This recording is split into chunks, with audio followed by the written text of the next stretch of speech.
आज आपण कोणताही 3 अंकी गुणाकार एका स्टेप मध्ये कसा करायचा ही ट्रिक्स आज आपण शिकणार आहोत। तर मग त्यासाठी या ठिकाणी 1 2 3 4 आणि 5 अशा 5 पायऱ्या आहेत, परंतु उत्तर आपल्याला एका स्टेप मध्येच लिहायचं आहे। तर त्यासाठी पहिली पायरी काय आहे, सरळ सरळ गुणाकार, म्हणजेच 6 आणि 4 यांचा सरळ गुणाकार करायचा। 6 चोक 24, मग इथं 4 लिहायचं आणि हातचा किती आला 2। ही झाली पहिली स्टेप।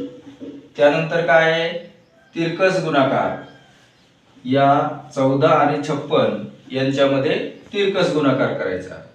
6 1 6, 5 चोक 20, मग 20 आणि हे 6 किती झाले 26, आणि 26 मध्ये हे हातचा 2 मिळवला की किती झालं 28।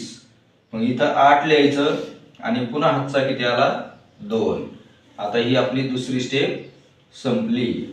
त्यानंतर काय आहे, तर पहिला अंक आणि शेवटचा अंक यांचा गुणाकार, म्हणजे बेस सकून 12, 3 चोक 12, 12 आणि 12 24, 24 आणि पुन्हा यांचा गुणाकार 5 1 5, 24 आणि 5 29, 29 मध्ये हातचे 2 मिळवले तर 30 आणि 31 झाले।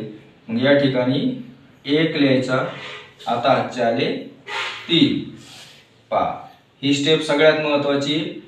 पहिला अंक शेवटचा अंक यांचा गुणाकार बेस सकून 12, इथं पहिला अंक आणि शेवटचा अंक 3 चोक 12, बेस सकून 12 3 चोक 12, 12 आणि 12 यांची बेरीज झाली 24।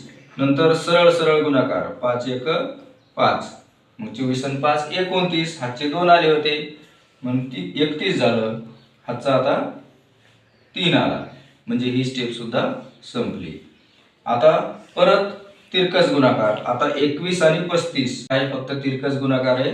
5 2 10, 3 1 3, म्हणजे 10 आणि 3 13 झालं।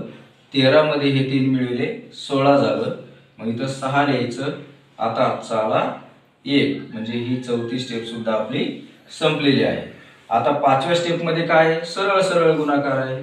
मग 3 2 6, 6 आणि हातचा 1 7, अशा पद्धतीने आपलं उत्तर एका स्टेप मध्ये आलं।